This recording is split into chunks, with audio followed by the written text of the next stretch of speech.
La gorra apareció un martes de abril, cuando el rocío aún colgaba pesado sobre los tallos verdes y el sol apenas comenzaba a calentar la tierra húmeda. Carlos Mendoza la vio primero, medio enterrada entre las raíces de una mata de caña que había crecido extrañamente torcida, como si algo hubiera perturbado su crecimiento natural. Al principio pensó que era basura, uno de esos desechos que el viento arrastra desde el pueblo hasta las plantaciones.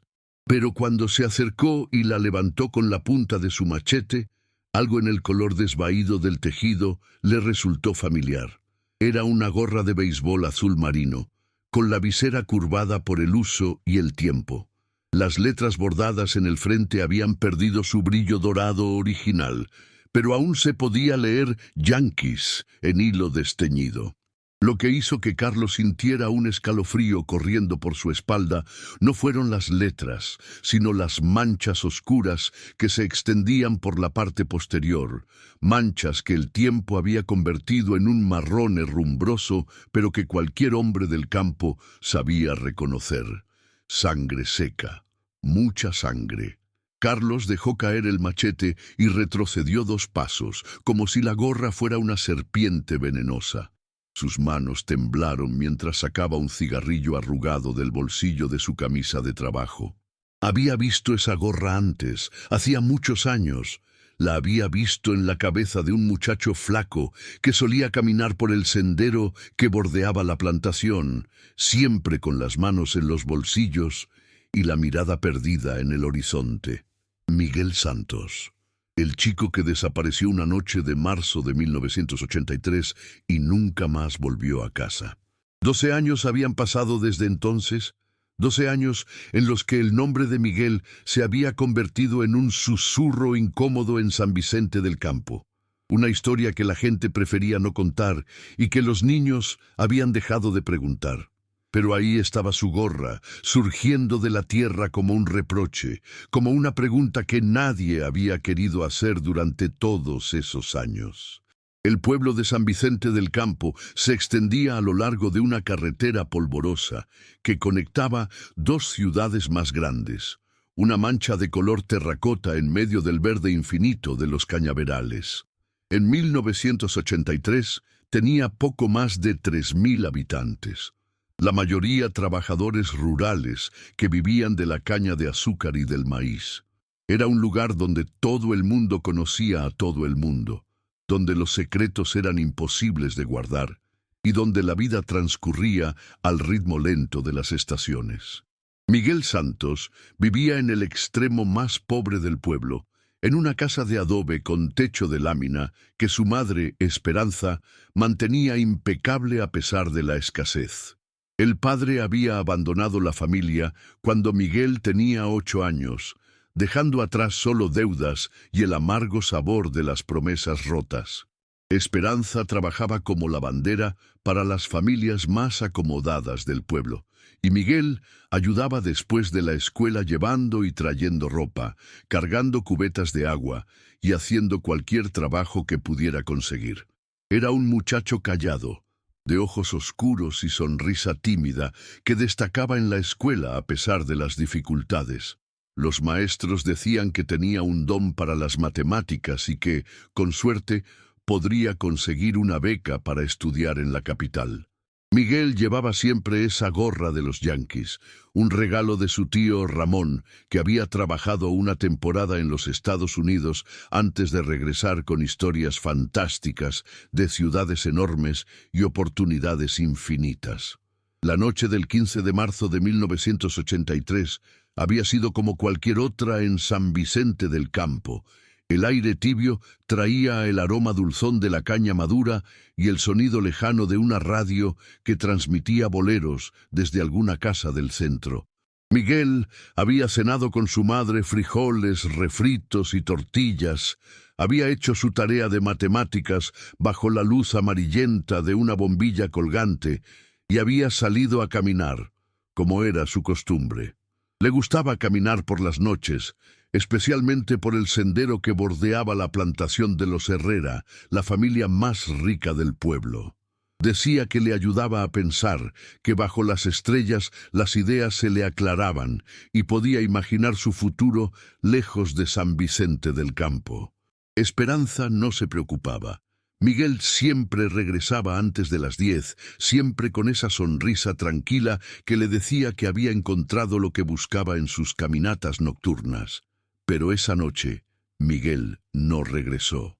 Esperanza lo esperó hasta la medianoche, paseándose por la pequeña sala de su casa como un animal enjaulado. A la 1 de la mañana salió a buscarlo, recorriendo las calles polvorosas del pueblo con una linterna prestada, gritando su nombre en la oscuridad. A las 3 de la mañana despertó a los vecinos, y al amanecer ya había una pequeña multitud buscando al muchacho desaparecido. Buscaron durante días, registraron cada casa, cada granero, cada rincón del pueblo. Caminaron los senderos que Miguel solía frecuentar, revisaron los pozos y los arroyos, preguntaron a cada persona que pudiera haber visto algo. Los hombres del pueblo se organizaron en grupos que rastrillaron los cañaverales con machetes, cortando plantas y apartando maleza, buscando cualquier rastro del adolescente. La policía llegó al tercer día. 2 agentes de la capital que tomaron declaraciones con aire aburrido y llenaron formularios con letra descuidada. Hicieron las preguntas de rutina. ¿Tenía enemigos? ¿Problemas con drogas? ¿Alguna novia celosa? Las respuestas siempre fueron las mismas. Miguel era un buen muchacho, estudioso, trabajador, sin problemas con nadie. El sargento Ruiz, un hombre gordo con bigote gris que masticaba chicle constantemente, sugirió que tal vez el muchacho se había escapado a la capital en busca de mejores oportunidades. Los jóvenes de hoy en día, dijo encogiéndose de hombros, no valoran lo que tienen en casa. Esperanza lo miró con ojos que podrían haber derretido acero y le dijo que su hijo nunca se habría ido sin decirle adiós. Pero los días se convirtieron en semanas, y las semanas en meses, y poco a poco la búsqueda se fue enfriando. La gente regresó a sus rutinas, a sus trabajos, a sus preocupaciones cotidianas. El nombre de Miguel comenzó a mencionarse menos, hasta que finalmente se convirtió en uno de esos temas incómodos que se evitaban en las conversaciones. Esperanza nunca dejó de buscarlo. Cada mañana, durante meses, salía de su casa antes del amanecer y caminaba por los senderos rurales, llamando el nombre de su hijo con una voz que se iba volviendo más ronca y desesperada. Los vecinos la veían pasar y movían la cabeza con compasión, pero nadie sabía qué decirle. ¿Cómo se consuela a una madre cuyo hijo ha desaparecido sin dejar rastro? Con el tiempo, Esperanza también comenzó a caminar menos. Las caminatas matutinas se volvieron semanales, luego mensuales, hasta que finalmente se limitó a encender una vela cada noche en la ventana que daba al sendero, por si Miguel regresaba a casa en la oscuridad. Los meses se convirtieron en años, y San Vicente del Campo aprendió a vivir con el fantasma de Miguel Santos. Su desaparición se volvió parte del folclore del pueblo. Una historia que se contaba en voz baja durante las noches de lluvia, cuando el viento hacía que las puertas crujieran y las sombras parecían moverse por sí solas. Algunos decían que lo habían visto en la capital, trabajando en una fábrica o vendiendo periódicos en las esquinas. Otros juraban haber escuchado su voz en el viento que soplaba entre los cañaverales durante las noches de luna nueva. Había quien aseguraba que se había unido a la guerrilla que operaba en las montañas, y quien creía que había cruzado la frontera hacia el norte siguiendo el mismo camino que su tío Ramón. Pero todos estos rumores se desvanecían como humo cuando Esperanza aparecía. Su presencia silenciosa y doliente convertía las especulaciones en susurros avergonzados, recordándole a todos que detrás de la historia había una madre que seguía esperando. Los años pasaron, y San Vicente del Campo cambió lentamente. Llegó la electricidad a todas las casas, se pavimentó la calle principal, se construyó una nueva escuela. Los jóvenes que habían conocido a Miguel crecieron, se casaron, tuvieron hijos. La vida siguió su curso natural, como un río que sortea una piedra en su camino. Pero el 23 de abril de 1995, cuando Carlos Mendoza encontró esa gorra manchada de sangre entre las raíces de una mata de caña, todas esas aguas que habían seguido fluyendo tranquilas durante 12 años se detuvieron de golpe. Carlos se quedó allí parado durante largos minutos, fumando nerviosamente mientras miraba la gorra como si fuera a desaparecer si apartaba la vista. El sol había subido lo suficiente como para calentar su espalda, y a lo lejos podía escuchar las voces de otros trabajadores que comenzaban su jornada. Pero él no podía moverse, no podía apartar los ojos de esa evidencia que había emergido de la tierra como un mensaje del pasado. Finalmente, con manos temblorosas, envolvió la gorra en su camisa de trabajo y comenzó a caminar hacia el pueblo. Cada paso le parecía más pesado que el anterior, porque sabía que lo que llevaba entre sus brazos no era solo una gorra vieja y manchada. Era la llave que abriría una puerta que San Vicente del Campo había mantenido cerrada durante 12 años. Una puerta detrás de la cual esperaban respuestas que tal vez nadie quería escuchar. La noticia del hallazgo se extendió por San Vicente del Campo como una mancha de aceite. Carlos Mendoza había llegado al pueblo cerca del mediodía, con la camisa empapada en sudor y la gorra envuelta como si fuera un tesoro maldito. Su primera parada fue la casa de don Eliseo, el hombre más respetado del pueblo, quien había sido alcalde durante los años del desaparecimiento de Miguel. Don Eliseo recibió a Carlos en el patio de su casa bajo la sombra de un árbol de mango que había plantado cuando era joven. Era un hombre de 70 años, de pelo completamente blanco y manos nudosas que temblaban ligeramente cuando estaba nervioso. Al ver la gorra, sus ojos se empañaron y guardó silencio durante largo rato, como si estuviera viendo un fantasma. «Hay que avisar a Esperanza», murmuró finalmente, aunque en su voz había una resistencia evidente. Durante 12 años, Esperanza Santos había logrado construir una especie de paz frágil alrededor de la ausencia de su hijo.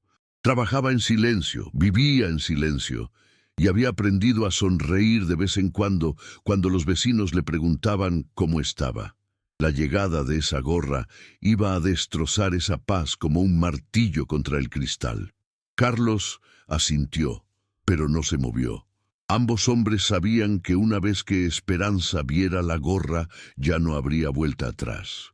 Las preguntas que el pueblo había enterrado cuidadosamente durante una década volverían a la superficie, y con ellas todas las sospechas, los rumores y los secretos que habían quedado sin resolver. «¿Dónde exactamente la encontraste?», preguntó don Eliseo, examinando la gorra sin tocarla. Carlos le describió el lugar: la mata de caña torcida, el pequeño claro entre las plantas, la forma en que la gorra parecía haber sido enterrada superficialmente y luego expuesta por las lluvias recientes. Don Eliseo conocía bien esa zona. Había caminado por esos senderos durante toda su vida. Había cazado conejos entre esas matas cuando era niño. Era parte de la plantación de los Herrera, una familia que había dominado la economía local durante 3 generaciones, los Herrera. Don Eliseo sintió un nudo en el estómago al pensar en ellos. Ricardo Herrera había sido el patriarca de la familia en 1983, un hombre poderoso y respetado que controlaba no solo las plantaciones, sino también gran parte del comercio local. Su hijo Alejandro tenía entonces 25 años y una reputación que no era precisamente intachable. Había rumores sobre su temperamento violento, sobre peleas en los bares de la capital, sobre incidentes con trabajadores que nunca se habían investigado a fondo, pero también había rumores sobre Miguel Santos. Algunos decían que el muchacho había sido visto cerca de la casa grande de los Herrera en varias ocasiones, y había quienes aseguraban que trabajaba para ellos de vez en cuando, haciendo mandados o ayudando en las labores menores. Ricardo Herrera había negado rotundamente cualquier relación con el desaparecimiento, y su influencia había sido suficiente para que las investigaciones no profundizaran demasiado en esa dirección. Ahora, 12 años después, Ricardo Herrera estaba muerto, víctima de un infarto 2 años atrás. Alejandro había heredado las propiedades, pero no el respeto que su padre había inspirado. Era un hombre de 37 años, divorciado, que vivía solo en la casa grande y que había desarrollado una afición preocupante por el alcohol. Los trabajadores lo temían más que lo respetaban, y había historias sobre su comportamiento erático que circulaban en voz baja entre los peones. Don Eliseo se levantó lentamente de su silla y caminó hasta el borde del patio, donde podía ver las copas de los árboles que marcaban el límite de las propiedades de los Herrera. El hallazgo de la gorra no era solo una evidencia, era una acusación silenciosa que apuntaba directamente hacia la familia más poderosa del pueblo. «Vamos a ver a Esperanza», dijo finalmente. «Ella tiene derecho a saberlo». La casa de Esperanza Santos no había cambiado mucho en 12 años. Seguía siendo la misma construcción modesta de adobe, aunque ahora tenía una capa fresca de pintura blanca y unas macetas con flores que alegraban la entrada. Esperanza había envejecido, por supuesto. Su pelo negro ahora mostraba hebras plateadas, y las líneas alrededor de sus ojos se habían profundizado, pero mantenía la misma dignidad silenciosa que la había caracterizado durante los años más duros de la búsqueda. Cuando vio llegar a don Eliseo y a Carlos, con sus expresiones graves, supo inmediatamente que algo había cambiado. Los invitó a pasar a su pequeña sala, donde la fotografía escolar de Miguel seguía ocupando el lugar de honor sobre una mesita de madera. El muchacho sonreía desde el marco, con su uniforme limpio y su gorra de los Yankees bien puesta. Carlos desenvolvió la gorra con movimientos cuidadosos, como si fuera una reliquia sagrada. Esperanza la miró durante largos segundos sin decir palabra, sin tocarla, sin hacer ningún gesto que pudiera delatar sus emociones. Finalmente, extendió una mano temblorosa y rozó suavemente la visera, donde aún se podían ver las marcas del uso constante. «Es suya», dijo con una voz tan baja que los hombres tuvieron que inclinarse hacia adelante para escucharla. «Es la gorra de Miguel». Las lágrimas llegaron entonces, silenciosas y abundantes, corriendo por sus mejillas como si hubieran estado esperando 12 años para ser derramadas. Carlos y don Eliseo permanecieron en silencio, testigos mudos de un dolor que había permanecido congelado durante más de una década y que ahora se deshelaba de golpe. «¿Dónde?», preguntó Esperanza cuando logró recuperar la voz. Carlos le explicó el lugar del hallazgo y vio cómo los ojos de Esperanza se endurecían gradualmente. Ella conocía bien esa zona. Durante los primeros meses de la búsqueda había caminado por esos senderos cientos de veces. Había gritado el nombre de Miguel entre esas mismas matas de caña. ¿Cómo era posible que la gorra hubiera estado allí todo ese tiempo sin que nadie la encontrara? «Había sangre», añadió Carlos, aunque inmediatamente se arrepintió de haber sido tan directo. Esperanza cerró los ojos y respiró profundamente. Cuando los abrió, había algo diferente en su mirada, algo que no había estado presente durante los años de espera resignada. Era determinación pura, fría como el acero. «Quiero verla», dijo. «Esperanza, no creo que sea una buena idea», intervino don Eliseo. «Deberíamos llamar a las autoridades, hacer las cosas como corresponde». «Las autoridades ya tuvieron su oportunidad hace 12 años», replicó Esperanza con una firmeza que sorprendió a ambos hombres. «Quiero ver dónde encontraron la gorra de mi hijo». No había manera de disuadirla. 20 minutos después, los tres caminaban por el sendero polvoroso que llevaba a las plantaciones de los Herrera. Esperanza marchaba adelante con pasos decididos, como si conociera exactamente el camino, como si hubiera estado esperando este momento durante todos estos años. El lugar donde Carlos había encontrado la gorra era un pequeño claro entre las plantas, marcado ahora por la mata de caña torcida que había crecido de manera extraña.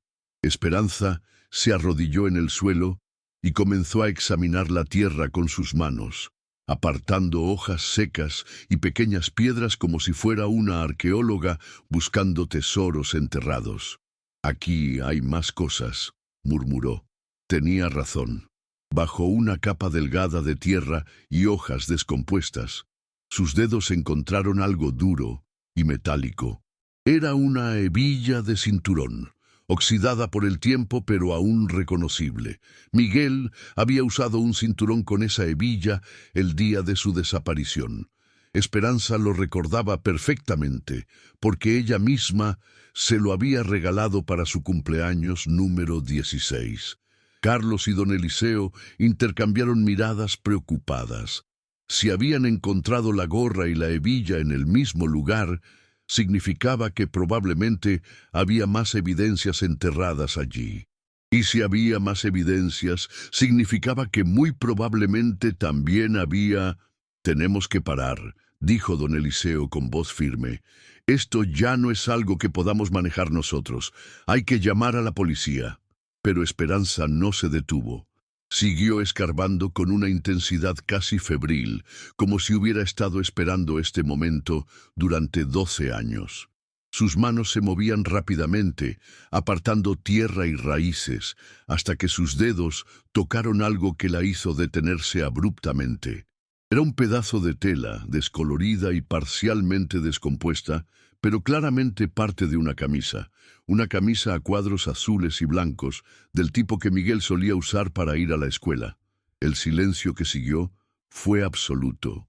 Ni siquiera los pájaros parecían hacer ruido en las copas de los árboles cercanos. Los tres personas permanecieron inmóviles, mirando ese pedazo de tela como si fuera una aparición sobrenatural. «Mi hijo está aquí», susurró Esperanza, y en su voz había tanto dolor como alivio. «Mi Miguel está aquí». Don Eliseo se dirigió rápidamente hacia el pueblo para contactar a las autoridades, mientras Carlos se quedó con Esperanza, quien se negó rotundamente a abandonar el lugar. Se sentó en el suelo, junto al pequeño montículo de tierra removida, y comenzó a hablar en voz baja, como si estuviera conversando con alguien invisible. «Ya sabía que no te habías ido», decía. «Una madre siempre sabe. Durante todos estos años, yo sabía que estabas cerca, que no me habías abandonado». Carlos no sabía qué decir. Se limitó a permanecer de pie a unos metros de distancia, fumando nerviosamente mientras observaba los senderos por si aparecía alguien. Sabía que una vez que llegara la policía, San Vicente del Campo ya no sería el mismo pueblo tranquilo de siempre. Las preguntas volverían, las sospechas resurgirían, y los secretos que habían permanecido enterrados durante 12 años saldrían a la luz. A lo lejos, hacia la casa grande de los Herrera, vio una figura que se movía entre los árboles. Era difícil distinguir quién era desde esa distancia, pero algo en la forma de caminar le resultó familiar. La figura se detuvo por unos momentos, como si estuviera observando la escena, y luego desapareció rápidamente entre las sombras. Carlos sintió un escalofrío. Habría sido Alejandro Herrera. Los habría estado vigilando, y si era así, ¿qué significaba eso? Las respuestas a esas preguntas tendrían que esperar. Por ahora, lo único que importaba era que Miguel Santos había sido encontrado y que después de 12 años de silencio, su historia finalmente iba a ser contada. Pero Carlos tenía la sensación de que esa historia iba a ser mucho más complicada y dolorosa de lo que cualquiera de ellos imaginaba. La policía llegó al atardecer, cuando las sombras ya se alargaban entre los cañaverales y el aire comenzaba a enfriarse. Esta vez no fueron dos agentes aburridos de la capital, sino un equipo completo de investigación criminal dirigido por el inspector Raúl Morales, un hombre de 45 años con cicatrices en las manos y una reputación de no dejarse intimidar por nadie, sin importar su posición social. Morales había revisado el expediente original del caso durante el viaje desde la capital, y lo que había encontrado lo había llenado de indignación. La investigación de 1983 había sido superficial, llena de lagunas y preguntas sin responder. Las declaraciones habían sido tomadas de manera rutinaria, sin seguir las pistas más obvias, y todo indicaba que alguien había querido que el caso se cerrara rápidamente y sin mucho ruido. Ahora, 12 años después, tenía la oportunidad de hacer las cosas bien. El área alrededor del hallazgo fue acordonada inmediatamente. Los técnicos forenses comenzaron a trabajar con cuidado meticuloso, documentando cada centímetro del terreno, cada fragmento de evidencia. Lo que encontraron confirmó las peores sospechas. Además de la gorra y la hebilla del cinturón, había restos de ropa, un zapato y finalmente, después de horas de excavación cuidadosa, los huesos. Miguel Santos había estado allí durante 12 años, enterrado en una fosa poco profunda que había sido parcialmente expuesta por las lluvias recientes y el crecimiento de las raíces. El forense preliminar indicó que había sufrido un trauma contundente en el cráneo, consistente con un golpe violento. No había sido un accidente ni una muerte natural. Miguel Santos había sido asesinado. Esperanza presenció toda la excavación desde una distancia respetuosa, acompañada por varias mujeres del pueblo que habían venido a darle apoyo. No lloró mientras los técnicos trabajaban. Parecía haber agotado todas sus lágrimas durante los primeros momentos del descubrimiento. En su lugar, mantenía una expresión de concentración intensa, como si estuviera memorizando cada detalle para poder contarle a su hijo lo que había pasado cuando finalmente pudieran hablar. Mientras tanto, el inspector Morales comenzó a tomar declaraciones. Habló con Carlos Mendoza, con don Eliseo, con los vecinos que recordaban algo sobre la noche del desaparecimiento. Las historias que escuchó eran consistentes con lo que había leído en el expediente original, pero ahora tenía nuevas preguntas que hacer, nuevos ángulos que explorar. La primera parada obligatoria era la casa grande de los Herrera. Alejandro Herrera recibió al inspector en su estudio, una habitación suntuosa, llena de libros empolvados y muebles de caoba que olían a cera y negligencia.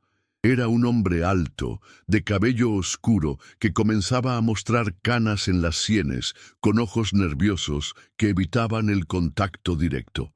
Tenía las manos temblorosas de alguien que bebe demasiado, y su camisa blanca mostraba manchas de sudor a pesar del clima fresco de la tarde. «Es terrible lo que le pasó a ese muchacho», dijo Alejandro antes de que Morales pudiera hacer la primera pregunta. «Mi familia siempre lamentó su desaparición. Era un buen chico, trabajador». «¿Lo conocía personalmente?», preguntó Morales, sacando una libreta y un bolígrafo. «Bueno, sí, trabajaba para nosotros ocasionalmente. Hacía mandados, ayudaba en la cosecha cuando necesitábamos manos extra. Mi padre siempre decía que era importante ayudar a los jóvenes del pueblo». Morales asintió y escribió algo en su libreta. «¿Recuerda la última vez que lo vio?».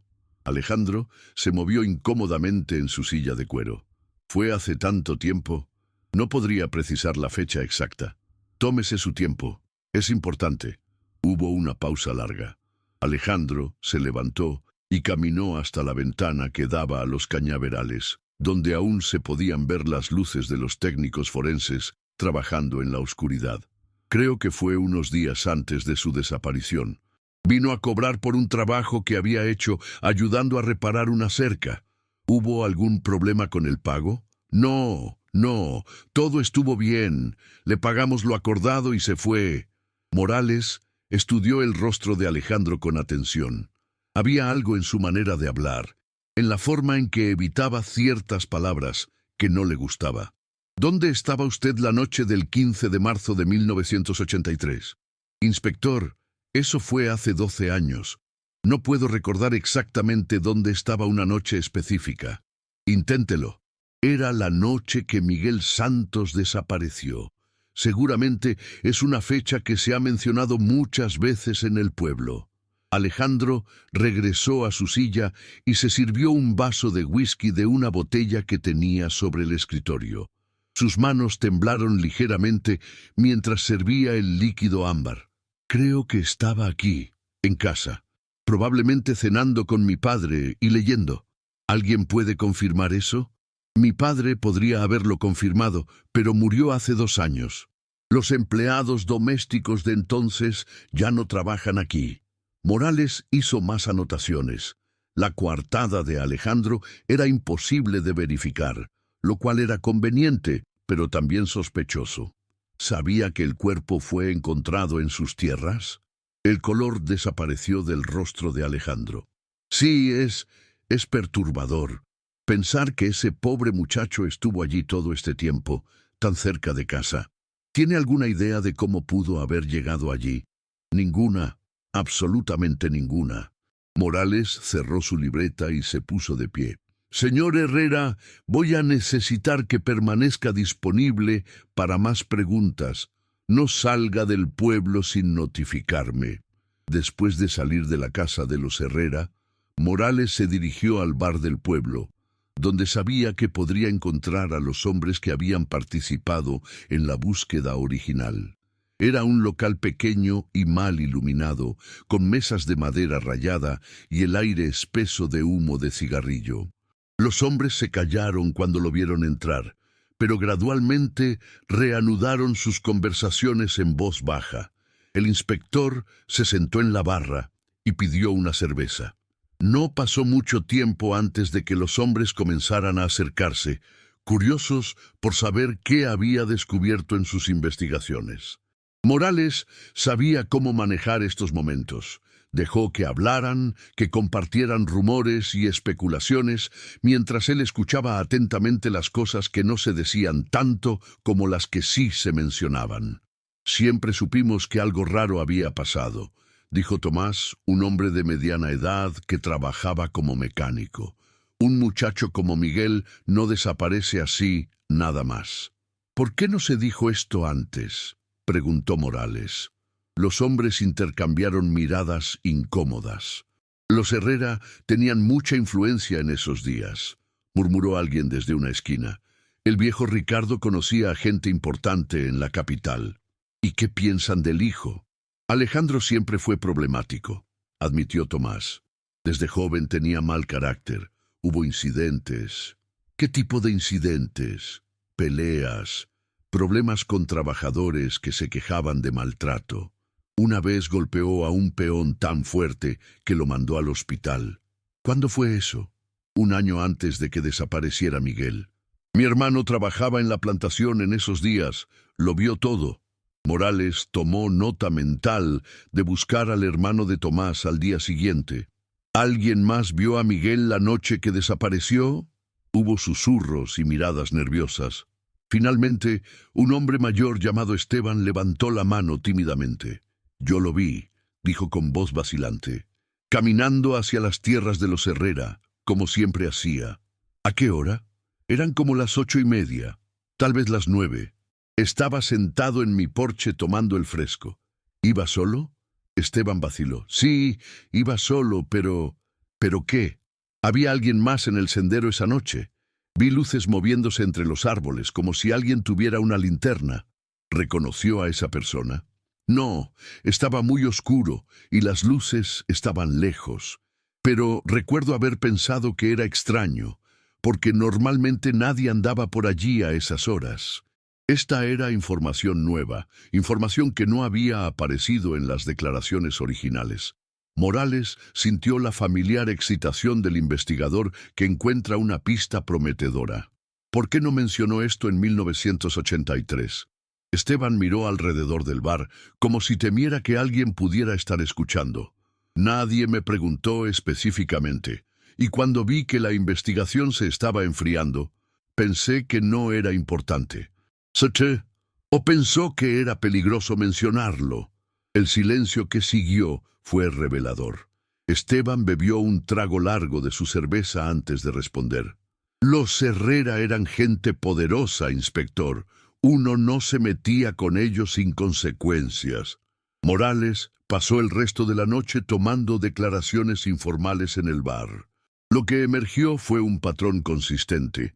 Miguel había sido visto caminando hacia las tierras de los Herrera la noche de su desaparición. Había habido luces misteriosas en la zona y nadie había querido hacer preguntas demasiado específicas por temor a las represalias. Al día siguiente, Morales regresó a la Casa Grande con una orden de cateo. Alejandro protestó vigorosamente, pero no tuvo más remedio que permitir que los técnicos forenses revisaran la propiedad. No esperaban encontrar evidencia física después de tantos años, pero había otros tipos de pistas que buscar. En el sótano de la casa, detrás de una pila de cajas viejas, encontraron algo interesante. Un diario que había pertenecido a Ricardo Herrera. Las entradas cubrían varios años, incluyendo 1983. La letra era cuidadosa y meticulosa, típica de un hombre acostumbrado a llevar registros detallados de sus negocios. La entrada del 16 de marzo de 1983, el día después de la desaparición de Miguel, era particularmente reveladora. Alejandro ha vuelto a meterse en problemas. Esta vez las consecuencias pueden ser graves. He hablado con Ruiz sobre la necesidad de manejar la situación con discreción. El muchacho Santos era un problema que había que resolver, pero no de esta manera. Alejandro debe aprender a controlar su temperamento antes de que nos destruya a todos. Morales leyó la entrada varias veces, sintiendo cómo las piezas del rompecabezas comenzaban a encajar. Ricardo Herrera había sabido lo que había pasado con Miguel Santos. Había hablado con el sargento Ruiz, el mismo policía que había sugerido que Miguel simplemente se había escapado a la capital y había tomado medidas para proteger a su hijo de las consecuencias. Pero, ¿qué había sido exactamente lo que Alejandro había hecho? ¿Y por qué Miguel Santos había sido un problema que había que resolver? Las respuestas a esas preguntas tendrían que esperar hasta el interrogatorio formal de Alejandro Herrera, que Morales había programado para la mañana siguiente, pero ya tenía suficiente evidencia para saber que el caso de Miguel Santos no había sido un simple asesinato.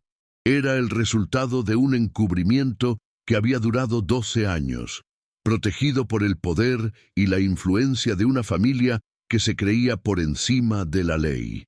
Esa noche, mientras revisaba sus notas en su habitación del único hotel del pueblo, Morales recibió una llamada que lo cambió todo. Era de Esperanza Santos, y su voz sonaba tensa y asustada. «Inspector», dijo, «creo que alguien ha estado vigilando mi casa. Vi luces moviéndose afuera, y cuando salí a mirar, encontré esto en mi puerta». Era una nota escrita a mano, con letra temblorosa. «Deja que los muertos descansen en paz, o te unirás a ellos». Morales sintió un escalofrío. Después de 12 años de silencio, alguien en San Vicente del Campo estaba muy nervioso por las preguntas que se estaban haciendo. Y esa persona estaba dispuesta a usar amenazas para proteger sus secretos. La investigación había entrado en una fase peligrosa, pero Morales estaba determinado a llegar hasta el final. Miguel Santos había esperado 12 años por justicia y no iba a esperar ni un día más. El interrogatorio de Alejandro Herrera comenzó a las 9 de la mañana del día siguiente, en la pequeña comisaría que habían establecido temporalmente en el ayuntamiento de San Vicente del Campo. Morales había pasado la noche despierto, estudiando cada detalle del caso, cada contradicción en las declaraciones, cada pieza de evidencia que había acumulado durante los últimos días. Alejandro llegó acompañado de un abogado de la capital, un hombre elegante y bien vestido que parecía completamente fuera de lugar en el ambiente rural del pueblo. Pero incluso con representación legal, Alejandro no podía ocultar su nerviosismo. Sus manos temblaban más que nunca y había círculos oscuros bajo sus ojos que sugerían que él también había pasado una noche sin dormir. «Señor Herrera», comenzó Morales con voz tranquila pero firme, «hemos encontrado el diario de su padre. En él hay una entrada muy interesante del 16 de marzo de 1983. El abogado intervino inmediatamente. «Inspector, mi cliente no está obligado a responder preguntas sobre documentos privados de su familia». «No es una pregunta», replicó Morales. «Es una afirmación de hecho. Su padre sabía lo que había pasado con Miguel Santos y tomó medidas para encubrirlo». Alejandro se removió en su silla, evitando la mirada del inspector. «Mi padre era un hombre honorable. Nunca habría participado en un encubrimiento. Entonces, explíqueme qué significaba cuando escribió que el muchacho Santos era un problema que había que resolver, pero no de esta manera». El silencio se extendió por largos minutos. Alejandro miraba fijamente la mesa como si las respuestas estuvieran escritas en la madera rayada. Su abogado susurraba consejos en su oído, pero él parecía no escuchar. «Había problemas con el chico», murmuró finalmente. «¿Qué tipo de problemas?» Miguel había visto cosas que no debería haber visto». El abogado trató de detenerlo, pero Alejandro siguió hablando como si una presa hubiera cedido en su interior. «Trabajaba para nosotros ocasionalmente, como ya dije, pero también tenía la costumbre de caminar por nuestras tierras por las noches. Decía que le gustaba pensar bajo las estrellas». «¿Y qué vio exactamente?» Alejandro se pasó las manos por el cabello, dejándolo revuelto. «Teníamos un negocio paralelo. Nada grave, solo smuggling menor, alcohol sin impuestos, algunos productos que traíamos de la frontera. Mi padre dirigía todo con mucha discreción». Morales asintió. «Eso explicaría las luces que Esteban había visto en el sendero la noche del desaparecimiento». «¿Y Miguel los había descubierto?» «No solo los había descubierto, los había estado siguiendo. Tenía una libreta donde anotaba fechas, horarios, descripciones de los vehículos que usábamos. Era meticuloso, como buen estudiante». «¿Los estaba chantajeando?» «No», Alejandro negó con la cabeza vigorosamente. «Miguel no era así, pero tampoco era tonto. Sabía que lo que había visto tenía valor y pensaba usarlo». «¿Para qué?» «Para irse del pueblo. Quería dinero para estudiar en la capital, para sacar a su madre de la pobreza. No pedía mucho, solo lo suficiente para cambiar su vida». La imagen se estaba clarificando en la mente de Morales. Miguel Santos no había sido un chantajista malicioso, sino un muchacho desesperado por escapar de la pobreza que había visto una oportunidad en los secretos de los Herrera. «¿Y usted qué pensaba de eso?» Alejandro levantó la vista por primera vez durante el interrogatorio, y Morales pudo ver la culpa y el arrepentimiento que había estado cargando durante 12 años. «Yo pensaba que era una amenaza para nuestra familia. Tenía 25 años. Era impulsivo, estúpido. Pensé que si no lo detenía, destruiría todo lo que mi padre había construido. Así que lo citó esa noche. Le dije que viniera a la plantación, que íbamos a llegar a un acuerdo, que le daríamos el dinero que necesitaba a cambio de su silencio y de que destruyera sus notas».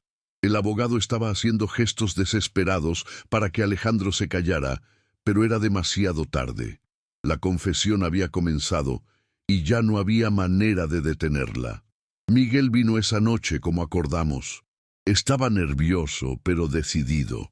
Traía su libreta, todas sus anotaciones. Recuerdo que llevaba esa gorra de béisbol que siempre tenía puesta». «¿Qué pasó entonces?» «Le ofrecí dinero, más de lo que había pedido inicialmente. Pero él ya había cambiado de opinión. Dijo que no podía confiar en nosotros, que íbamos a hacerle daño si se quedaba callado. Quería ir a las autoridades, hacer un trato con ellos. Morales podía visualizar la escena. Un adolescente asustado pero valiente, enfrentándose a un hombre adulto en medio de la oscuridad de los cañaverales. ¿Y usted qué hizo? Traté de convencerlo. Le expliqué que si hablaba, no solo nos perjudicaría a nosotros, sino que también se metería en problemas él mismo, que las autoridades no le creerían a un muchacho pobre contra la palabra de mi familia. Pero él no se convenció. No, se puso de pie, guardó su libreta y dijo que se iba, que al día siguiente hablaría con la policía. Alejandro se detuvo, respirando pesadamente.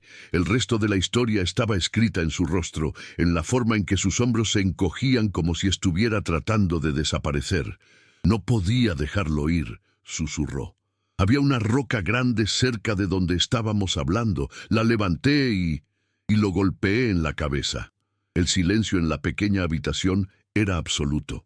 Incluso el abogado había dejado de murmurar objeciones. La confesión de un asesinato de 12 años se extendía entre ellos como una mancha de sangre. Miguel cayó inmediatamente. Había mucha sangre. Traté de revisar si estaba vivo, pero ya era demasiado tarde. ¿Qué hizo con el cuerpo? Entré en pánico. No sabía qué hacer. Regresé corriendo a casa y le conté a mi padre lo que había pasado. Él se puso furioso, pero también sabía que teníamos que proteger a la familia. ¿Su padre lo ayudó a encubrir el crimen? Esa misma noche regresamos al lugar. Enterramos a Miguel en una fosa poco profunda, pero mi padre dijo que no era suficiente. Contactó al sargento Ruiz al día siguiente, le explicó la situación. Le pagó para que la investigación fuera superficial, para que las preguntas no llegaran demasiado lejos. Morales sintió una mezcla de satisfacción y repugnancia.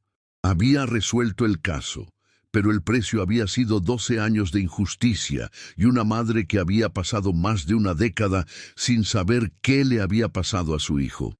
¿Dónde está la libreta de Miguel? Mi padre la quemó. Dijo que era demasiado peligroso conservarla. ¿Y las amenazas a Esperanza Santos? Alejandro se encogió aún más.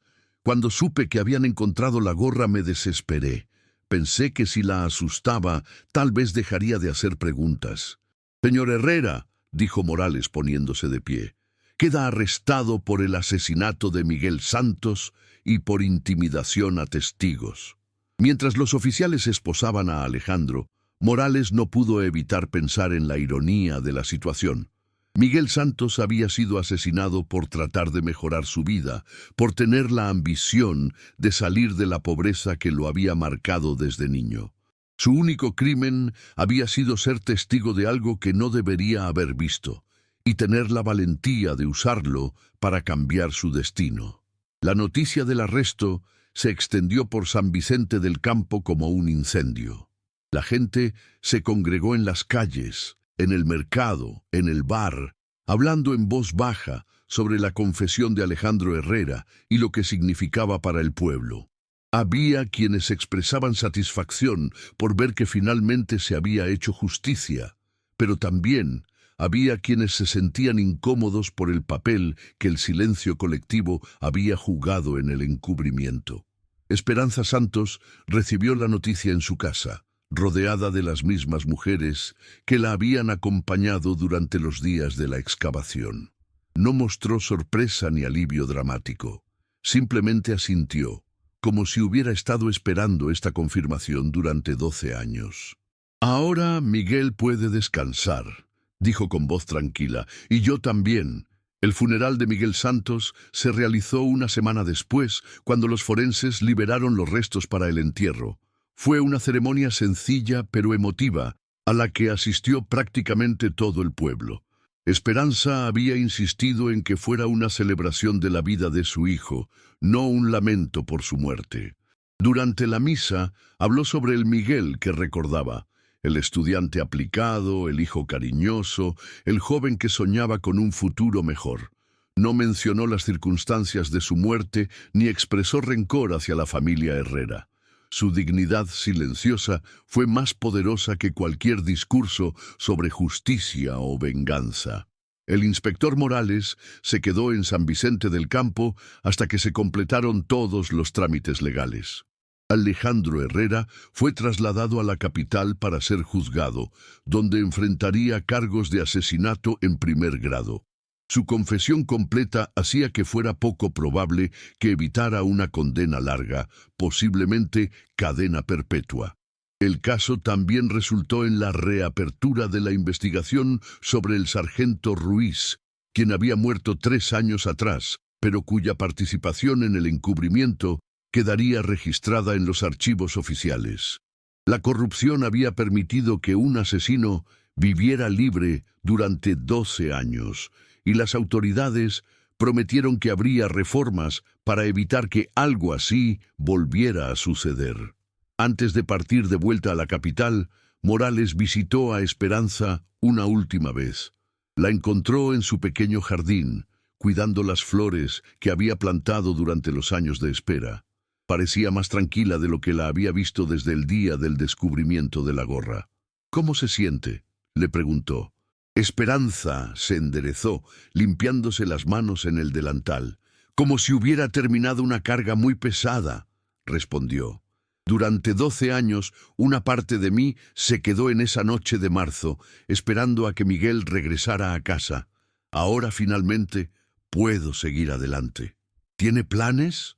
«Voy a seguir viviendo aquí», dijo mirando hacia los cañaverales donde había sido encontrado su hijo.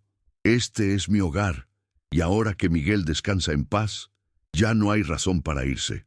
Morales se despidió con un apretón de manos y una promesa de mantenerla informada sobre el proceso judicial.